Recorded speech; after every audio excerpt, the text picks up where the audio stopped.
This is the Amp Hour Podcast, recorded March 4th, 2012. Episode 85, Reputable Radio Reification.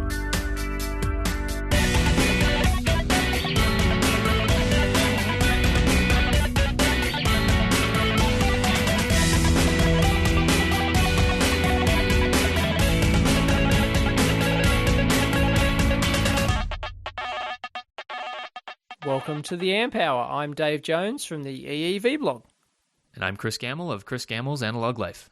Hey Chris, what's happening in Cleveland? Not much around here, Dave. How about Sydney? Oh, we've got sunshine today. Oh, I think it's the first today. time all summer, but summer's over, Really? so we missed it. Blink. Yep. That's how it usually goes. It's the wettest summer on record, I think, in Sydney, or pretty darn close to it. So, yeah, it was just miserable. Yeah, we completely I was thinking missed about that the other day. It doesn't really matter for engineers, though. I mean, I know it's a quality of life thing, but I was looking out the window at a gray Cleveland sky, and I'm like, meh, whatever. Honestly, I've got my computer. I'm sweet. I've got my internet. Yeah, it was. I mean, I just think about how much time I spend in the lab and in front of my computer and stuff, and I know that's stereotypical, but it doesn't really matter where engineers live. The fact that I'm not sure if there's any contribution to the fact that Silicon Valley is in a beautiful area, but I'm sure it doesn't hurt. But it's the same as Sydney. Yeah, it's normally a beautiful area, and it's normally where you have gorgeous summers. Yeah, but I mean, I'm sure there's tech centers all over the world that are not that beautiful, right? I mean, it's doesn't, it doesn't matter. So I don't know. Right. So how many hours would you spend in front of the box a day? If it's like me, it's like 15 hours a day in front of the box, I think, on some days. Yeah, it is. And, that's another thing I was thinking about the other day. I sit in front of the computer doing layout and reading articles, writing articles, listening to podcasts, doing, email, whatever. And then I was walking down the hallway reading my smartphone and got in the car and was listening to my smartphone, whatever. And I was thinking to myself, you know what I was really thinking? I was thinking... if the Matrix ever happens and robots are able to harvest our body energy and everything, I think it won't be a struggle. I think people will just volunteer because it'll be an easier way to get the information. Right. So I could trade my body heat for you piping information into my brain. Right, and having a perfect utopian life. Yeah. I guess I'm good with that. So sign me up. Right, okay. Yeah. Skynet and the Matrix, here we come. Yeah, right. Oh, boy. And electronics, I guess, we wouldn't get to solder anymore, but, I'm sure that we could. Oh, of course. That's all part of your utopian lifestyle. You could, get that package where you... solder with your brain? Yeah. No, you actually get the real manual dexterity of it. You get the whiff of the fumes, and that's all real, You get the illusion of it being real, but really your body's in a tank somewhere and hooked up to the Matrix. Brilliant. As long as there's a good internet connection, right? Right, as long as you got lots of bandwidth, yeah. And it's not glitchy, Yeah, exactly. Minimum downtime. Oh, boy. Speaking of internet, we should get right into some shout-outs. We have a bunch of podcasts that we wanted to call out this week because you told me about some of them. I found one of the others, and some have just been lingering on there. So let's go. All right, yeah, first one called Engineer versus Designer, and this is possibly my new favorite podcast, and we always like other podcasts. This one is actually two guys, two mechanical engineering type guys. One's a CAD person, one's a designer, and hence the name. Exactly. And it's like spy versus spy. Yeah, exactly. Well, kind. It's Aussie versus Ohioan, right? Right. What was the name that we were going to call ours? You originally engineering today and tomorrow or something? Yeah, was something that terrible like that. Name? Yeah. Because you thought that, it literally was today because it was tomorrow, across the day line. Because we're in different time zones and in different date zones. I'm glad we didn't thanks pick again that to name. Mike for picking the amp hour. That was that was brilliant. Yeah. But yeah, this show is great. I mean, it's so much more polished than ours, and it's really well produced and everything. It's great. So it's a lot of 3D printing, a lot of CAD type stuff. So definitely different content than us, but I highly recommend it. And you're the one that told me about it. So. Yeah, I did. I found it on the Make blog. Oh, okay. So, yep. Yeah, because they had interviewed Brie Pettis, right, from MakerBot. Yeah, and they're running a contest now, I think, with Make. You can win one of their new bots. You can win one of the new MakerBots. So in combination with the podcast or something, somehow. I don't know. Yeah. Maybe we should do that. Get a MakerBot to give away to our listeners. That'd be cool. I think electronics might be a better thing to give away to our listeners. But... Right, yeah. Yeah, some kind of giveaway. No one's going to turn down a MakerBot. Well, maybe. What? Yeah. Well, maybe we can get maybe one of your extra scopes you got lying around. We'll get one of those away, huh? Okay, cool. Yeah. We'll you get a MakerBot and you can modify it into a chip printing machine. Ah, there we go. Yeah. It's easy, Rubbing right, salt Chris? in old wounds, huh, Dave? Because it's so easy to do. Oh, so easy. And it's just around the corner. It is, yeah.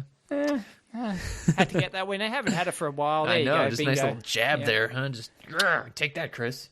That's the way. Yeah. Next. Speaking of future technology, another good one is actually the IEEE Spectrum podcast. I don't think we've ever mentioned that one. I've never listened to. Oh, we may have, but I don't know. Maybe. Do tell. I've It's a never good one. It's a listened to shorter it, so format. That one's kind of like more briefs and like tech briefs and that kind of thing. And then How shorter interviews.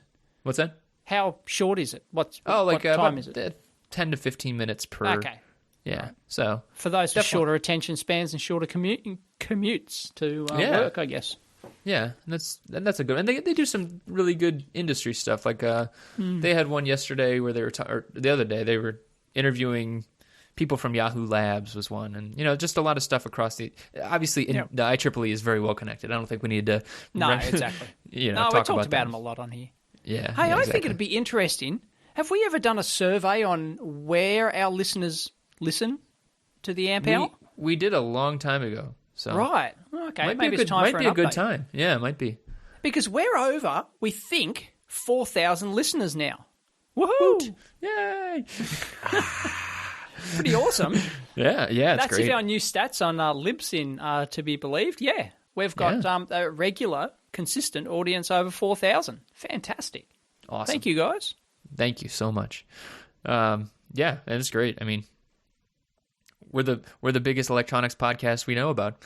Yeah, we're the biggest in the world. We're number one. As far as we know, yeah. Yeah, and it's All bringing because in of the you big guys. bucks. Yeah, oh yeah. The other day I found $1 on the street, bringing in the big bucks. And you had to bend down to pick it up. Oh. Yeah, in my What head hardship? it was an advertiser who dropped that $1. Oh, boy. Yep. Have you ever stuck $1 to the ground when you're a kid? like gluing it down or something. Yeah, glue it to the ground. Then you sit in the bushes. Hey, you wet yourself laughing. It's hilarious. How much effort will people go to pick up $1? Oh, it's great. That's great. That's awesome. Although you guys don't, you do have $1 coin, but you don't actually use it, do you? No, the Sacagawea. That's the name of it here. What? The Sacagawea. It's a Native American name. Oh, right. It sounds Native American, yeah. Mm-hmm. What does it mean? It's someone's name. I don't know what it means. Oh, right. Okay. Yeah. And that's what people call it, the Sacagawea? Well, they would if we used it, but they don't use it here. So yeah. Yeah. Yeah. I think I got one once as change from somewhere when I was over there, and should have kept it. You should have. I think they're rare, souvenir. Aren't they? Yeah. Yeah. No, To they're not actually that- find you one can in the get 'em. wild. Yeah. I'm sure you can just wander into the bank and say, "I want, $100 you can do worth of Sacagaweas, please." Sacagaweas. Yeah. What'd you call me? Oh boy. Next. Okay, one last podcast. Last one's called Story Collider, and this is actually kind of weird. It's kind of like a science stand-up podcast. They do these regular shows in Chicago and New York, I think, but they're actually like these science-based stand-up acts, and then they turn them into a podcast.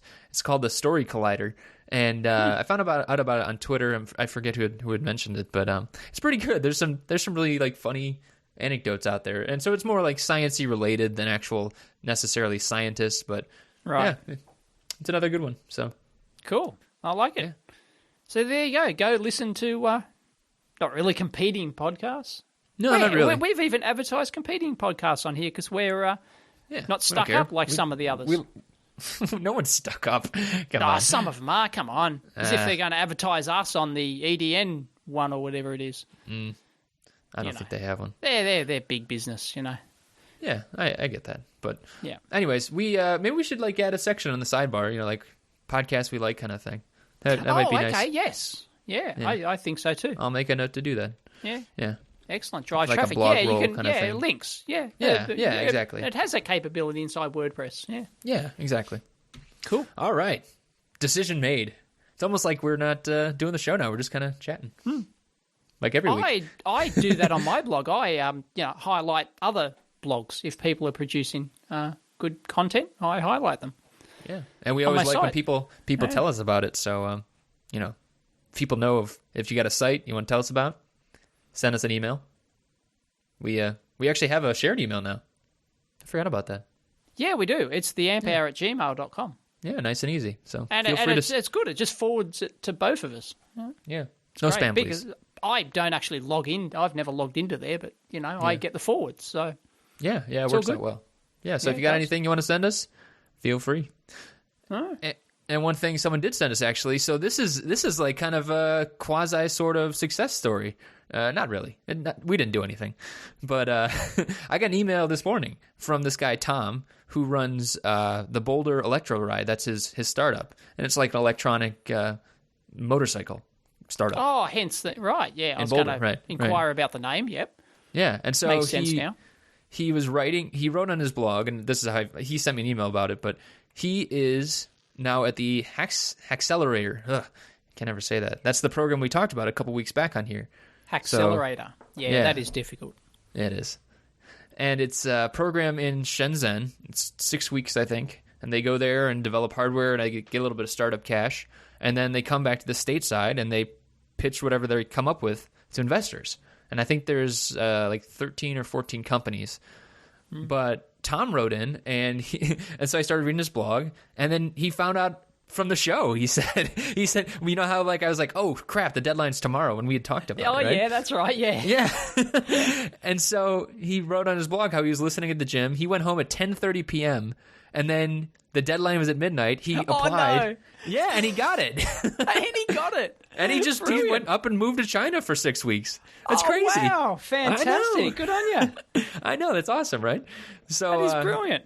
I know. 2 hours, 2 hours, your life can change. Bang, like that. Exactly. Exactly. Because of the amp hour. That's right. That's the power we wield here. Oh, yeah. Or he did all the work, but that's awesome. Course. Yeah, that's great. 2 hours work, and it just goes to show you, people out there, if you're wondering how to be successful, you got to put the effort in, do the work. Keep your ear to the ground, too. That's another big thing. Yeah. Yep. So he's actually, he's writing for his company blog as he goes along, but he's also just kind of talking about the process. So that's one site I wanted to call out, was the site he sent in about, his journal of being over in Shenzhen, which is a very, very interesting town, as Bunny from last week told us. And then another person, Star Simpson, she is actually over in that program as well, and she's writing on her blog about the process too. She had his picture from the market, and actually she was the one that Bunny was talking about going to the market with someone. It was actually Star, because she's already over there. Right. And she has a picture of this case of push buttons, and it's probably like 15 across and 20 down, like this huge display. And my mouth was just watering looking at this thing, just because it's every color and every type. And I just recently did a search on Mauser and DigiKey looking for buttons, and I just imagine going there and pointing at a button and being like, that one, like yeah, exactly. Oh, it seems magical, Right. So it's like a real world catalog. So instead of flipping through the pages of the old catalog or searching the website, you actually just go there and your eyes scan around. I'll have that one. Exactly. And yes, sir. Would you like that on a reel of 10,000 for exactly 0.1 cents each? I know. And then and then you have one of those customer service agents on the phone, except they're standing in front of you. They're actually talking to you and taking your money. There's an online checkout, except it's a cash register. That's right. Yeah. Oh boy, I love it. It's brilliant. So I can't wait to hear if there's other people out there who are in the program or over there listening. Hopefully you are. Hopefully if Tom's listening, he's telling all his buddies, his new buddies over there about the show. But I'd love to hear more about it. I think it's a really interesting program, especially I've seen other like startup stuff. I actually had I tweeted Brad Feld, who helps out with this program, the Accelerator program. He has another one called Techstars in Boulder and all over the place. Right. And I asked him if there's any hardware companies, and he said, oh, there's only one. But this one, the Accelerator, is all hardware. Yep. So that's a big deal. I forget, who's actually funding this? Where's the money coming from? I think China Accelerator is one of them. So like China Accelerator. Who or what is China Accelerator? They're like an investment fund who also they're just based out of China. Right. I think that's one thing. I think Techstars might be involved in terms of a monetary perspective. Right. So, why are they letting foreigners in and then doing it for 6 weeks and then sending them back home? What's the deal with that? Why are they not just having people from China do it? Yeah, local. Yeah. I think they're doing both. I think they are both. Okay. So, because I know Seed Studio is involved as well. So okay. Yep. All the great folks over at Seed Studio are helping out with, I think, a lot of the actual manufacturing and getting in contact with, some of the suppliers and such. So the bottom line is they probably don't care who you are or where you're from, as long as, I assume that Seed Studio would like to get involved in actually producing and selling your widget. Is that the idea? I'm not sure. Or they can offer their services in that respect. So they don't really care who you are or where you come from. It's, Well, I think they're doing mentoring and stuff, though, too. I know that Eric is one of the mentors, and so there's a lot of vested interest there. I mean, it's kind of like a window into, like, if you think about, I think about it in terms of me looking at Shenzhen from the outside, right? If I walked over there tomorrow and I don't know anyone, how do I get there, right? Maybe I have a great idea, which I don't. But maybe if I did have a great idea, how do I actually get in there and, get to know people? There's no way to do it. So I don't speak the language, I don't know any vendors. I don't have any, I don't even know any translators. So it's just it's a good window to try and smush good ideas and good manufacturing together. So sweet. I like it.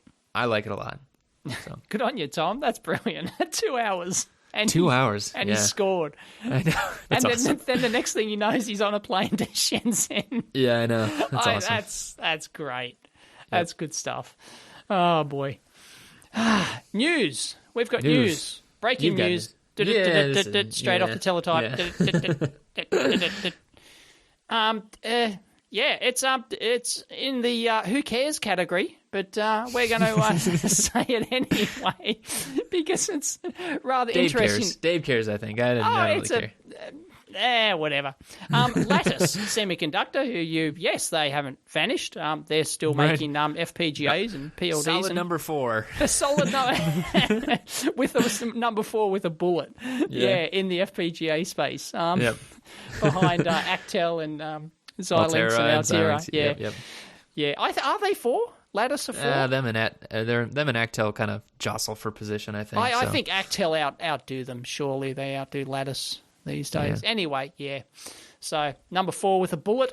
They've changed their logo. Woohoo! Yeah, that's the me twirling my finger in the air. Like whoop-de-doo. And they've changed it. What they've done is they've on the actual chip itself. Even it's basically the same logo, but they've removed any model numbers and things like that. So their semiconductor. We'll post a link to the thing, and you can have a look. And it's basically the same logo essentially. But it used to when on the chip when they were advertising a chip, they would put the model number like the Mark X02. So they'd have the Lattice symbol, and no, they don't have that anymore. It's just Lattice. So they've optimized their logo, I guess. You could... that does bring up an interesting point, because that is confusing. Now everyone has to know, if you were trying to diagnose a problem, you open up a product, it's broken, you're trying to look at chips. Now you have to know that in 2012, Lattice chips look different, right? So you have to know 2 logos now, which is significant because a lot of companies don't change their logo. So you can immediately look at a National Semiconductor logo and know what brand it is at least, and then that can help narrow it down. You can, because especially when you have cross-listed numbers and everything, that can really start to get confusing. So, and it can almost be an art. Granted, it is very similar. It's like the square dots. It's like before it was like an array of many dots, and now it's a 3x3 array, and they've sort of inverted the colors. So like these little squares, not dots, little. So they've got a 3x3 matrix of squares with 3 of them, 6 of them colored in to, I don't know. It's like, why? And they probably hired some, optimization consultant to. Yeah. Oh, I wonder how much they got paid. And it's like, it's in the millions, the many millions probably. Yeah. Why bother? I'm sure they came up with a very good PowerPoint presentation. Because here's the current. They've got a page that says here's the current one, and all these lattice ones with the model number underneath. I kind of liked that. And now, it's consolidated into just lattice. That's it. Yeah. That's our brand. Oh, give me a break. It's not bad. My school did that about halfway through my schooling. They changed branding and they spent all this money on it and stuff. Schools have branding? Oh yeah, Are you talking high school or? College or what? Yeah, college. College, right. Yeah. Okay.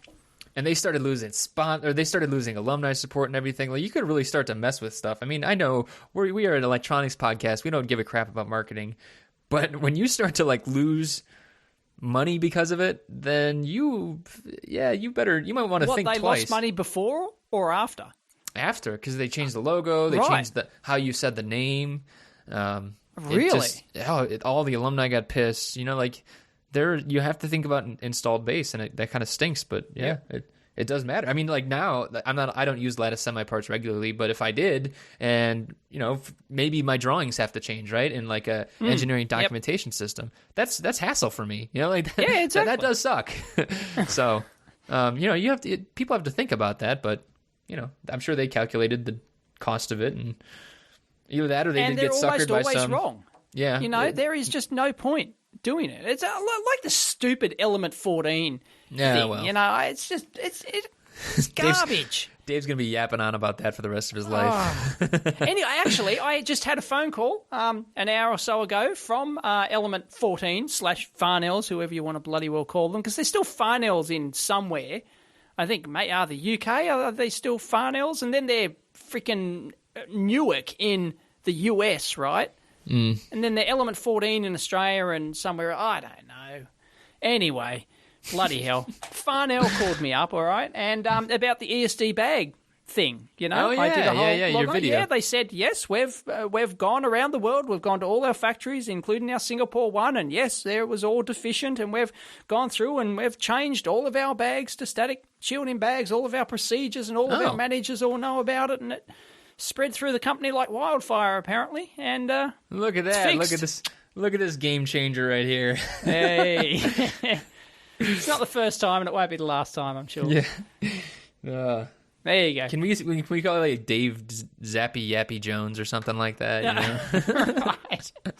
Oh boy. Hey, we can use the Z again. That's good. There we go. Yeah, Zappy Yappy. Yeah. Always looking to use letters. Oh yeah. Because if you haven't noticed, we try and distribute. Each episode name is a letter, right? Yeah. And it has 3 words with the same letter. And we do try and spread the letters around. You got to spread the love. Chris, being the nerd that he is, actually has a spreadsheet in there with the distribution of the letters, Hey, you got to do it, man. So, right. An organized person. Nerd. Yes, that's correct. Right. And I take that name with pride. Excellent. I have to catch myself sometimes because I talk to my friends who are nerds, and I'm like, oh, what up, nerd? And I have to be careful because sometimes I stop myself. And my friend used to do it. I kind of caught on from it from my friend who, what up, nerd? Like, I went to a nerdy school. It was a very prevalent, easy thing to say. Okay. All right. And I have to catch myself sometimes because I start writing that in emails to people that I don't know that well. And, what's up, nerd? Yeah, what up, nerd? And it's like, oh, they might not take that so well. So I'm okay with it, though. Yeah. Feel free to call me a nerd anytime. Excellent. Anytime. Yes. All right. We have something from the forum. Yes. This comes from Mr. Bored at Work. He bored Mr. at work. Bored at work. That's Dr. Bored at work to you. I've been bored in That's his college handle, for years. Bored at work. And he asked a fairly legitimate question, I think, in a thread on the new Agilent. Agilent, if you don't know, have come out with their new 1 gigahertz version of their new 3000X series scope. So, it doesn't just go to 500 anymore. It's designed to, finally really take capture the head all off that junk, Tektronix, And, so anyway, and they've got a new digital voltmeter option, once again for marketing purposes, so that this has nothing to do with what Bored at Work asked, by the way. I'm just ranting on here. A new digital voltmeter built in so that they can now claim their new 3000 series scope is 5 instruments in one, in quote marks, So marketing have more shit to sell. Yep. And that comes down to the essence of what he was talking about. Why don't he doesn't like this old school business, and it is a bit of an old school business where the test equipment companies we're talking about here sell options on their product. You buy the base level, product, which might be the 100 megahertz scope, and then you can buy a 200 megahertz option and a 300 and so on, and then you can buy all the software plugins and all the optional extras, and, they've got dozens and dozens of them. And companies like Agilent, that's been their bread and butter forever. They've been doing that since before any of us were born, I think. So yeah, it's except they were called something else back then. Possibly. And he said, they were that's very old school. HP Why then. don't they just sell the one product? Because often it's all just software options now, right? Everything's built in. The bandwidth is built in. Like if you buy the 300 meg, if you buy the 100 meg scope, it's actually got a 300 meg bandwidth front end on it. So, it's all the a same 200 in the case of the Agilent. But yeah, it's there, and you just enable it. So you're paying like $2,000 or $3,000 just to enable the software option in the thing to give you the higher bandwidth. And likewise with all the other, the serial decode features and things like that, they're all already in there. All you're doing is enabling them with a software key. So he says, why don't they just sell the one product and be done with it? And there's advantages to that. Less inventory and less, marketing, all the, paraphernalia which goes into having and selling and marketing multiple products, right? So there's cost saving to be had there. So what would be the... I don't know if you know this, but I do have some test and measurement experience. You do? Yeah, so do you. Yeah. But yeah, so what would be the ultimate thing? I mean, like, I see where he's coming from, but what would be the ultimate goal then? Well, So you'd have the the ultimate highest thing's end. obvious, right? The ultimate thing is to get the 1 gig scope with all the bells and whistles for the cheapest possible, for the price of a Rygold DS1052E, right? Oh. For $300. That's the ultimate goal, isn't it? Especially for the consumer. I suppose so, yeah. But right? I'll tell you everything. the reason Right. it's the same reason that other things are like that. I mean, it's economics. It's exactly the same scope, right? that's Whether you supply pay and demand. $1,000 or $10,000, it's physically the same scope. Yes. All right, so why don't they just sell it for $1,000 and be done with it and capture the entire market and everyone buys it and they'll be filthy rich and they'll be sitting on chairs of cash? I guess so. I mean, like, why don't you... why doesn't Microsoft sell all their software at the lowest end price as well? I mean, exactly. It's the same That's problem. right. I mean, you put margin in because you... Uh-oh. There's Agilent now. They're calling They're Agilent to calling refute. in. Yeah, Yep. I guess they must have talked to Element 14 and heard about all the all the hubbub that your videos cause, so now the podcast can cause other hubbub. Yeah, the thing is, I don't really understand the question. I mean, like, they do it because they can do it. It's the same reason that other people, like, why do military contractors charge what they have to charge? It's to recoup cost and make margin, and it's just an economics thing. Well, it's because they can do it, but it's also because that's how they maintain a profitable business, right? The R&D. A company like Agilent puts a massive amount of money into R&D to develop this shit, right? And if you're having the race to the bottom, which we've talked about before, right, of trying to have all those, trying to have the highest end product at the lowest possible price, and all the companies compete and it's that race to the bottom, well, there's no profit margin in there to put back into R&D to then develop better products. So the money has to come from somewhere, and where it comes from is these scalable products. You have your low-end product where, they're making money on it. It's not a loss leader, right? No, Agilent's low-end scope is not a loss leader. I can guarantee you that. But they don't make much. Scope either. Well, yes, it is. It is an Agilent scope. The new 2000 and 3000 X series are. Well, they rebranded the Rigol scopes for a while. Yeah, they did. But then they went fully in-house, and this is how... Oh, you're saying... Oh, yeah. This is how they got the money to do it, is because they make money on the high-end optioned products. If they only sold their scope at the $1,200 price point with all the options, they'd be out of business. Right. Yeah. Right? So and there's another interesting point in there, too, is that the reason that software enables in there is because it's actually cheaper. They have the same high-end chip, that same high-end A to D in that front end that is in the the most expensive, quote unquote, and the least expensive in that line, because it's cheaper to make a lot of those chips, put them into every product, and then deprecate their abilities. If you tried to redesign the front end every time, there would be way more cost to that, and there's no reason to do that. So if they have a good way to make it a quote-unquote lesser scope, then that's how you do it. And then you price it according to the market.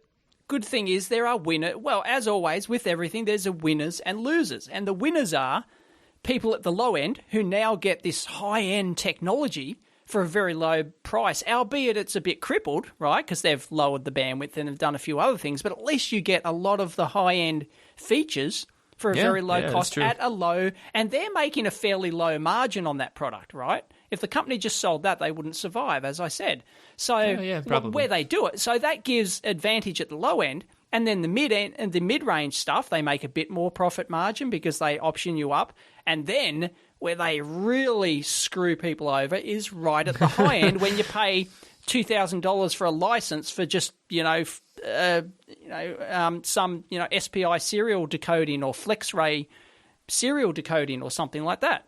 Yeah. Right? And you're getting screwed over, but you can argue, well, at the high end, you've got money, if you can afford the high end, well, you can afford an extra $2,000 for the for that FlexRay option or whatever, and that's where they make the huge profit margins that allows them to A, stay in business, and B, put the money back into R&D to produce better products. Yeah, and there was an article recently by Chris Anderson, actually, the Wired guy in DIY drones, and he actually wrote on Pinocchio. I don't think we mentioned on here, but he talks about margin because a lot of maker type businesses that we talk about on here, they just ignore it. They say, oh well, it cost me $50. I don't want to charge a lot for it, and I'll charge $60. And it's like, well, crazy. When you're selling 10 of them, that's not a big deal. But when you're selling 10,000 of them, you're done. You're never going to be able to do that because then distribution, yada yada yada. No, and you end up working for $2 an hour. It's exactly. And then you don't have time. You can't offload that and then go work on R&D. And so his point is, I think he says 2.4x the actual cost. So if it costs $10 to make, you charge $24 for it. So then you have the appropriate margin. And it's not like being greedy here. It's about allowing yourself realistic. Yeah, it's allowing yourself to work on new products, that is the, I think you really hit it on the head. You have to have money to work on the next generation of things. Yep. So and to just to generally stay in business. Otherwise, well, you've got to, you're not making any money, you've got to go back to work, then you've got no time to do it, and forth. And then your business is dead in the water. Right, exactly. Yeah, exactly. So it's not because people are greedy. Some people are greedy. Okay, but, companies are greedy. They exist to make a profit, right? But they also, give back in putting into R&D, new products, new technology, driving the industry, yada, yada, yada. Right. And, no, it's all good. And so I think that's the best way to do it is, sorry, but the high-end people get screwed. They've got to pay the most, and the low-end people get a really good product. But you're not really getting screwed either. I mean, it's exactly. If they're if Tech wasn't doing it, if LaCroix wasn't doing it, they're all doing it the exact same way, and they're all. If you look at the same functionality, there's a reason they're all in the same price range, and it's because they can get away with it. If one of them started dropping it's a self-sustaining market. Yeah, exactly. If one dropped their price a lot, you can guarantee that the other one's going to have a sale the next week. I mean, like it's not rocket science here. They're not going to start losing sales because of costs. So and they're not dumb enough to cut their own throat. Exactly. Which because they know, oh, okay, we might gain. Say Rigol suddenly dropped their prices. Say Agilent started dropping their prices, and then that would force Tech to start dropping their prices and LaCroix to start dropping their prices, right? But they know that's only a short-term thing. In the long term, that will kill them. Right. Because it'll just kill the market. It'll kill the profit margin, and they'll all go out of business. Right, and usually you start seeing that when usually when people start dropping prices, you're like, oh, something new's coming out. That's when you can really start saying, like unless it's like an Apple product and they don't drop prices because people are suckers for that. Or you end up existing in the race to the bottom. You're some little Chinese outfit ripping off products, making your 10% profit margin or something, and those companies never do R&D. They never give back. They just eke out a living, at the lowest possible margin at the bottom of the food chain. Yeah, and there's actually another article on here. There's a Business Week article. Yes, I do read Business Week, folks. It's good to be well read. But it's talking about it. So here's the quote. Why do smart, motivated, hardworking managers find it so difficult to innovate, right? Because like we said, innovating costs money. And here's one key culprit: the belief that the management's primary obligation is to maximize shareholder value. And that credo, which is shaky to begin with, distorts the sense of responsibility and, in fact, has been rendered obsolete by developments in the capital markets. And basically what they're saying is this is like where the real cost of like going super low end and racing to the bottom is. Once you get there, you don't have anything new. You're screwed. You don't have any cool new products. You're the one hung low. Yeah, exactly. You are the one hung low percent, right? Yeah. Boy. Yeah. But it doesn't mean that it's always a good thing, though, to actually have this tiered pricing structure. You can screw it up, right? Oh, yeah. Take a look at Eagle, right? Eagle PCB package, classic example of how to screw up that tiered pricing structure. It's just stupid. The middle ones may as well not even exist. It's just ridiculous. Yeah, they've just done it wrong. So, and then on the flip side, you can get companies who screw up the other way by doing the all-you-can-eat package. A lot of the other, say for CAD example again, the likes of Altium, they do all-you-can-eat. Take it or leave it. They don't give you any options, right? Yeah. It's this 5K or it's nothing. Bugger off, It's and that can work in some markets, but in other markets like CAD, it's not going to work. People want these tiered options, Well, people ultimately always want something for nothing, so they want the best product for absolutely. They want the race to the bottom, right? Yeah. But as a smart consumer, you've got to realize that that's a no-win situation in the long term. Well, you're going to find out soon, aren't you? Because you are trying out KiCad soon, right? Probably directly after this finish recording here. My plan is to just because I haven't used it before. So the plan is to hit the record on my desktop here as I download it and install it and try it for the first time. And is it intuitive or not? I don't know. You tell me, Chris. You've been using it. So I'm mid-board right now. I'm schematics done most of the way. And it's a different flow than like Eagle or Cadence, kind of like Allegro, which I've used in the past. Yep. Where the footprint is tied to the schematic symbol. So that's at least how Eagle is, and I think a lot of our listeners know what that means. So you drop a resistor on your schematic, that is an 0603 resistor, and the footprint is automatically there. And I think Altium is a little different, right? Where you actually drop the schematic symbol, and then later you go back and you say, oh, no, that's an 0603, right? Yeah, it can do it both ways. Okay. It has the flexibility. Altium has the flexibility to do it any way you want, really. Okay. So you can either tie it in as a unified component is the wank word there, unified design environment and unified library, Yeah. Yeah. Yeah, and so that's the part I'm kind of struggling with right now, just finding all the footprints and associating. The one thing I do like about it is the fact that you're forced to do it. I've been bitten before where I just dropped a component on a schematic. I stupidly assumed that it was the right component, and then it actually, the footprint was correct, but then the pinout was wrong. So I had the pins going wrong, and I burned out a bunch of linear regulators and stuff. So, like that's nice because it's just a very visual thing where you're okay. I'm going to check the pinouts, and I'm already doing it. I might as well do it right, kind of thing. So, right. Yeah, I'll be interested to see your perspective on it. Once, just to clarify, KiCad actually ties it has a separate footprint to the schematic. Right.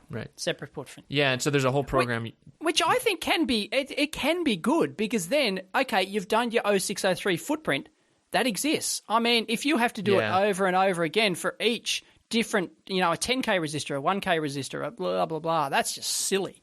Well, right? Yeah, and with Eagle, you can keep assigning the same footprint to multiple schematic symbols. Yes, exactly. I think that's the way it should be. No, I think that is how it usually is, but I'm just saying that. Well, I like that way. I do like that way, but I can see the advantages where you have some, where there can be pin out differences, as you say, and you want to link that one to. But surely in KiCad it actually keeps that link in there though. It knows that footprint's linked to that schematic. So if you that schematic, that library item, right?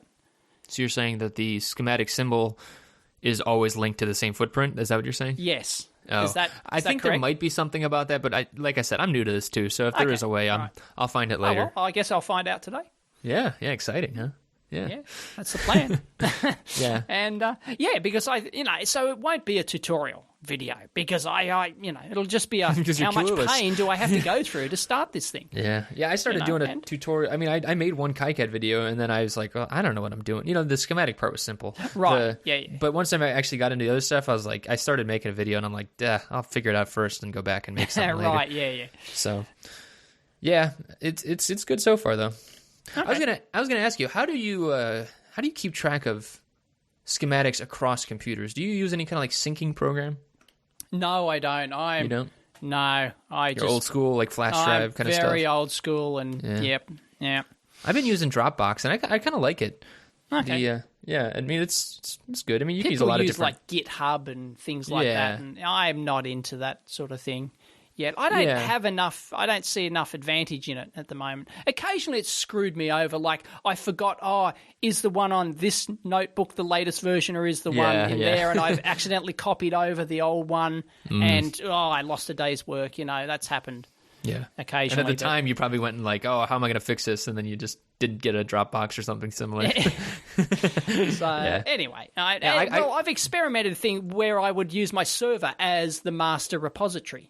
No matter where I am, if I'm starting on a design and I've gone to work, I want to work on it there or something after hours, then I'll just drag it from my server and I'll download it to that machine and start working on it. Then when I'm finished, I'll re-upload and I get you. Use that as the central. I've tried that. It's just a bit annoying, that's all. And that's why I like the sync. I like stuff that syncs itself by it. This automatically syncs it. Yeah. But I actually got burned when I was. This is why I had to buy Wi-Fi when I was on a plane. I wanted to do layout like Bunny was doing, and I was I don't have my files with me. Oh my god! So I had to pay like $10 to get airplane Wi-Fi. It was. And did it actually work? Was it speedy? Was it? It wasn't speedy. It was probably like, maybe 50K down kind of thing. Oh, okay, right. But it synced up in a couple of minutes. So, CAD files aren't huge. Yep. So, it felt cool. It was like, ooh, I'm in the future. I'm flying in an aluminum tube, at 800 kilometers an hour. Yeah, exactly. And I'm syncing up files and working on layouts. This is pretty cool. Being flown by a pilot who's earning less than the manager at Taco Bell. No. Yes. Pilots are paid well. No, they're not. I don't know. No, they're not. It's scary. In the US, that is. Yeah. Oh. They've almost got a race to the bottom in the pilot stakes. Oh, yeah. Apparently it's... Last I heard, it was pretty bad. So. Yeah, I had heard they were making it a little more stringent lately, but maybe I'm wrong. Right. Yeah.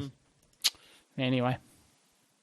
So ultimately, this comes down to I'm leading myself to choosing another package away from Altium, decision, of course. Yeah. Yes, and well, I don't know, and it's almost as if the decision's almost already made like it has to be KiCad unless there's an absolute showstopper in it where it just it does not work somehow.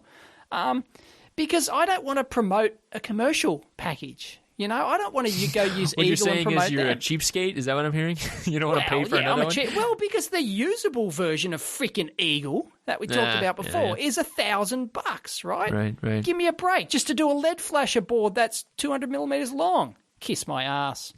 All right. They screwed that up completely. So, and once again, this dip trace, a lot of people talk about that, and there's a free version, but I don't want to promote a free version that's crippled. You can only put X number of... Yeah, we did have someone write in about that, actually. It was Ben Rampling wrote in about dip trace.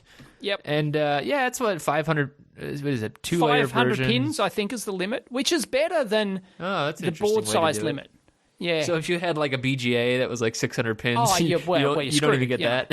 Yeah. Yeah. Of course, if you're doing a 2-layer version of a board with BGA, you probably deserve a free license. Right.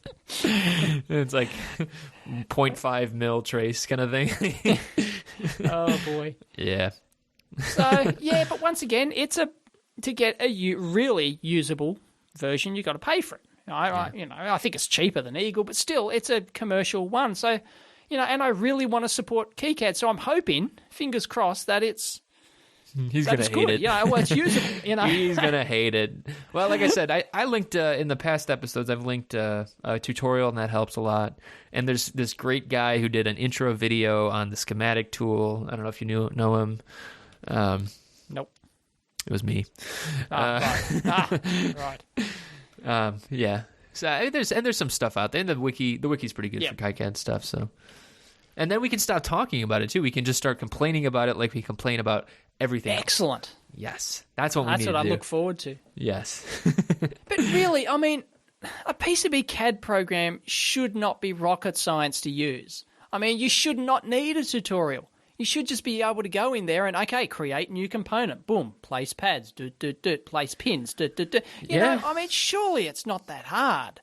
Well, just like, electronics, if it's not intuitive, then the more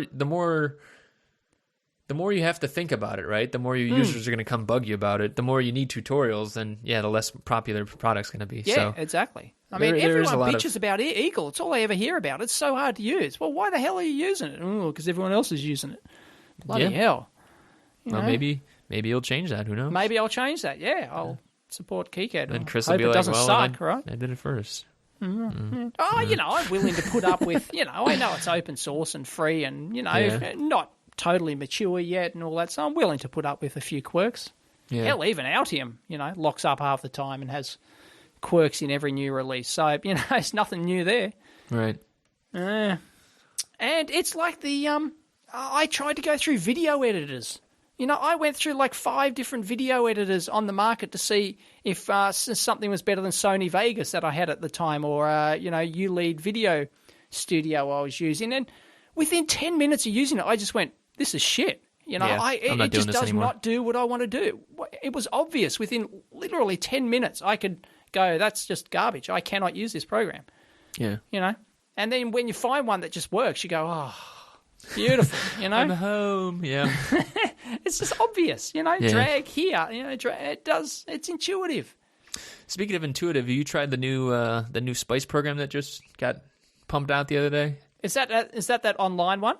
Yeah, the browser-based one. That's done by the Nerd Kits guys. Yeah. So a bunch of dudes from MIT, right? The Nerd Kit guys. Yeah, the Nerd Kit guys. Yeah, they sell online kits. That's I think that's their full-time business.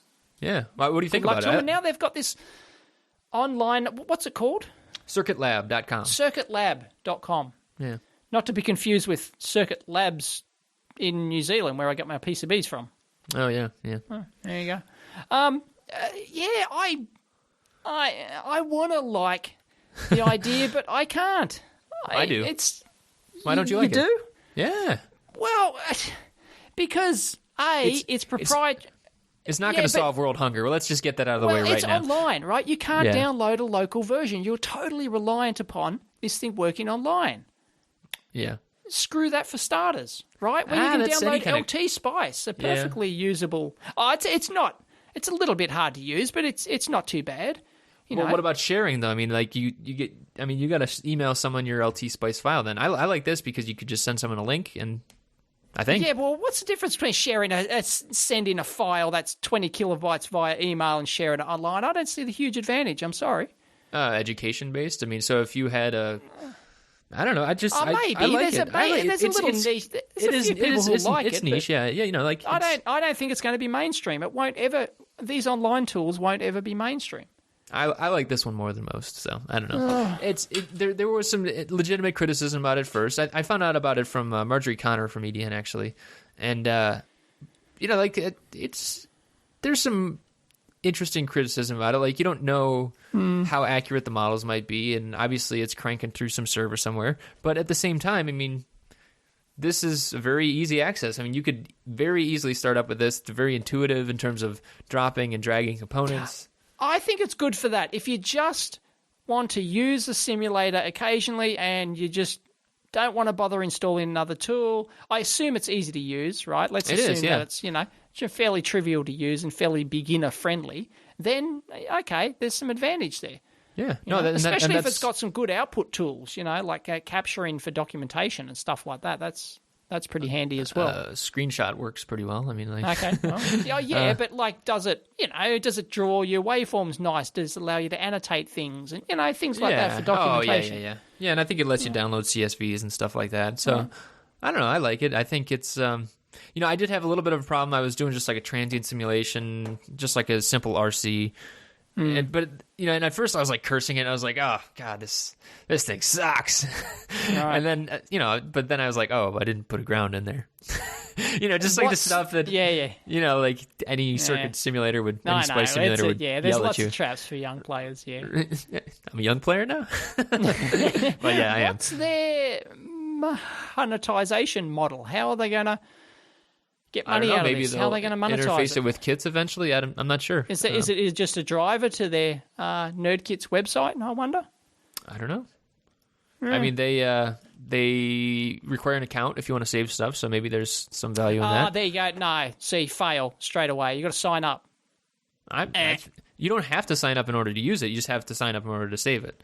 Right. Well, I don't think that's that bad. That's bad. Come on. You're such a whiner. And anyway, excellent. I like it. I think people should try it. My hat's off to them for having the guts and the time and the motivation and the talent to actually produce a circuit simulator, an online circuit simulator. Spice stuff is shockingly math centric. Basically the irony of it is you have to be a programmer to write a Spice simulator, right? Right, I mean, like you need to know the physics, but once you do that, then you really need to be a good programmer. So thank you for doing that, because there's no chance I'm ever doing it. Well, I assume they didn't write their own. Like they used a Spice the source engine code, the engine itself and they just tacked on a nice web interface around it, which means it should be accurate. It should work. So as most of these simulation tools do, they just work because they use the Spice engine or a flavor of a Spice engine somewhere that's already proven over many years by many people. So that's good. Although I got to admit, I'm a convert to online documents. Like I use Google Docs and Google Spreadsheets, right? Yeah. And you deal with the shortcomings, annoying, right? But I like that advantage of having the stuff stored somewhere where I don't have to worry, and I can access it from different machines, and that's really quite neat. Yeah, and the formatting on there sucks. I don't see the advantage to a circuit simulator. I don't see a huge advantage to a circuit simulator in that. Sometimes you don't see it until later, though. So that's maybe like an innovation thing, right? I mean, like the well, yeah. Yeah. But if the next step is a full online CAD tool, would you use one? Would I be able to download locally? No. See, that's the whole point, right? There is no local version. It's online only. Just like this circuit simulator, I'm assuming, right? I'd have to think about it. Yeah, that's tough, because then if you're on a plane, you got to pay $10 to get on the internet. And if you're on a plane that doesn't have internet, you're just reading a book the whole time. Yeah, that is a good question, and a lot of them are going that way. People should not not think otherwise. I mean, they're make no mistake. That's what I was trying to say. That they're definitely going that way. All the CAD companies, are talking about it. So. Well, but CAD tools are so incredibly complicated. I think they might be able to get away with this circuit simulator because a lot of people, because it's not tied into their... If you're like me, you don't use the simulator inside Altium or your CAD tool because it sucks, right, compared to others you can get. So generally, you don't want to simulate your whole circuit. You can't. You'd spend so much time designing your whole schematic to be simulator-friendly. It's pointless. You just want to do a little sub-circuit. Does this sub-circuit with 3 transistors work? And so it's, so you can use any simulator tool, including an online one, just as a quick and dirty test. Does it work? Yes, no. That's all you want. Or sometimes like the sanity check. It's like, okay, a sanity 10-volt check. source, 1K resistor. I've calculated this 10 times on my calculator, but I just want to make sure. It does Ohm's law still? Yeah, exactly. Am I forgetting Ohm's law? That kind of stuff. And that's how I use simulators. I just simulate a one little dumbass bit of circuit. And, And then the graybeards yell at you. They're like, just get out a piece of paper. Yeah, exactly. Okay. And so in that respect, I might give it a try. It might work. Okay. I think you'll like it. All right. I'm probably revising my opinion. Well, I'll reserve my opinion until I actually that's a good idea. That's a good idea. But then again, I use LT Spice. Do I want to learn something new? I mean, yeah. I don't know. We'll see. We got 5 minutes left, dude. We do. We could do we got history. We got tons of stuff. Tons of stuff. Yeah. Well, let's talk about history. We haven't done this day in nerd history for a while.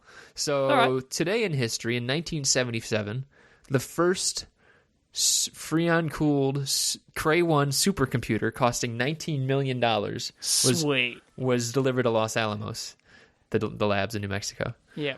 And so it had 100 nuclear weapon simulation, obviously. Right, that kind of stuff. Yeah. Yeah. And first off, I was very interested that Cray is still around. I'd never heard of them, but I was doing some reading on them and stuff, and they got bought by like Silicon Graphics, and they're still... Silicon Graphics failed, as we talked about last week. Yeah, and they spun them off and all this other stuff, and so basically they're still around though. They're still making supercomputers, because people need these things. Yeah. So the first one though was 133 megaflops, right? And I got a little curious, and I'm like, what? Yeah, 133 megaflops. And I looked it up, and the iPhone 4, which uses an A4 chip, is 36 megaflops. And the Beagle board, the original Beagle board, which I think used the OMAP 3550, which is some of the mobile processors too, it can do 2.4 gigaflops.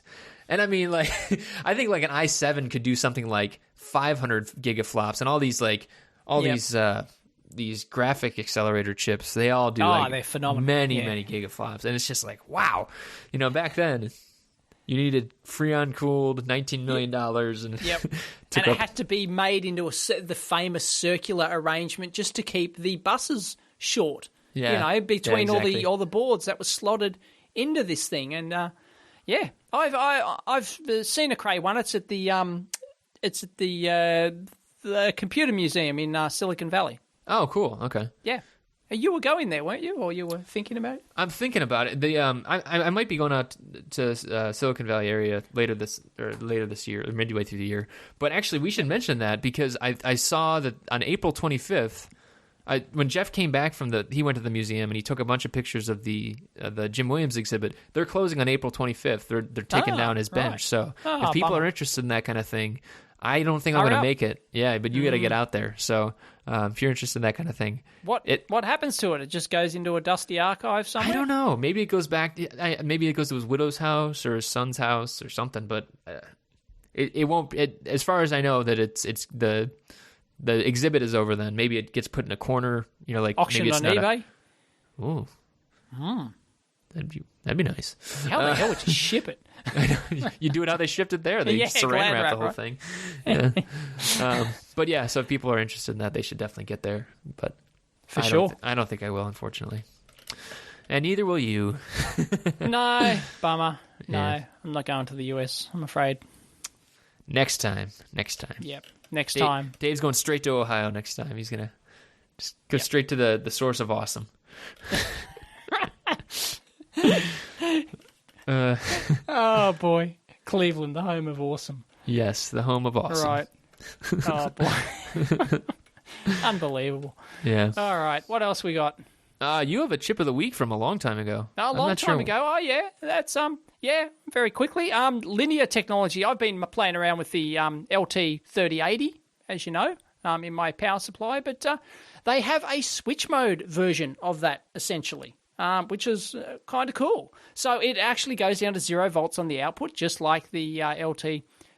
It's the LTC 3600, and it's a 15-volt, 1.5 amp synchronous rail-to-rail, single resistor, step-down regulator. That's its full title. And yeah, there you go. It's fully synchronous, and it can go down to 0 volts on the output, so very low output voltages. So the advantage is similar pin out and everything too? Is that right? No, it's not a similar pin out. It's it's in a weird, it's in a dumbass DFN package or something like that, or a little MSOP, grown, with a thermal pad on the bottom, I think. Right, because they're switching internally and everything. Yeah, so there is some heat dissipation in there. But because it's a switcher, of course, depends on the conditions, you can get higher efficiency than a linear. So, well, almost always, right? No, not almost always. If it's a low dropout one.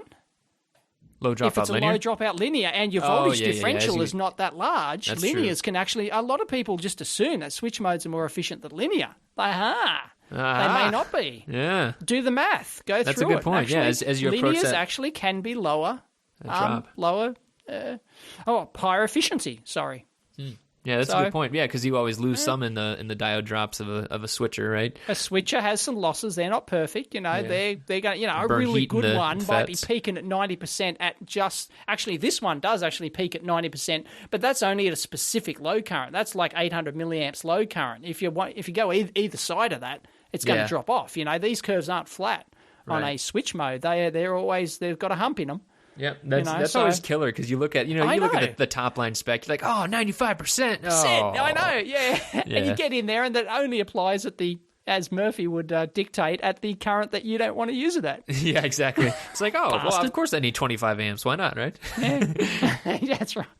And it's got a power good output, which I love. I love regulators that have a power good. You can hook them straight onto an LED. Great for product design. If you just want to, you can have an LED to show that your regulator's still regulating. Excellent. Although you got to be careful if it.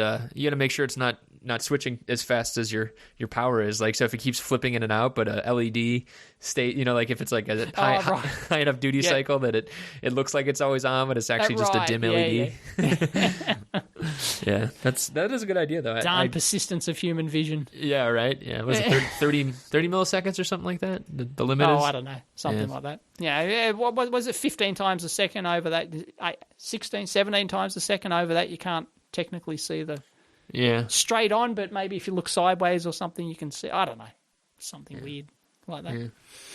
Yeah, good part though. I like it a lot. That's nice. I'm sure it's not cheap, as all linear tech parts are, but they're always good.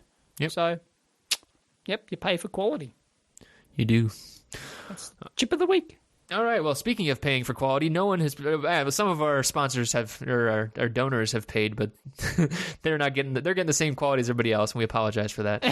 Right. There's no premium content, huh? Yeah, but all you others out there, we are. You only get an hour, so that our hour's up today. Should we have paid premium content? No. We love our donors. They are so awesome. Thank you again, but we don't need premium content. Come on, man. Yeah. But if anyone wants to, this is one thing I was going to mention. If anyone wants to give us a nice rating on iTunes, we'd love that. Oh, yes. There's lots of podcast feeders out there. So if you see a rating and you want to rate us nicely, we would love that. And if you want to let us know, that would be very awesome of you. So we did see the iTunes. I finally saw the iTunes. I never go on iTunes. So no, I don't even have it installed. No. Yeah. But if people are on there, want to give us you can give it 5 star. Rating out of 1 to 5. Yeah, 1 to 5 stars. Well, if you're pissed you got to do 5. You can give us 1. If you're happy this week, you can give us 5. All right, cool. Boy. Until then, you can find us on Twitter, on Google+, on Facebook, and of course on theamphour.com, which you might be on right now. Catch you next week. See ya.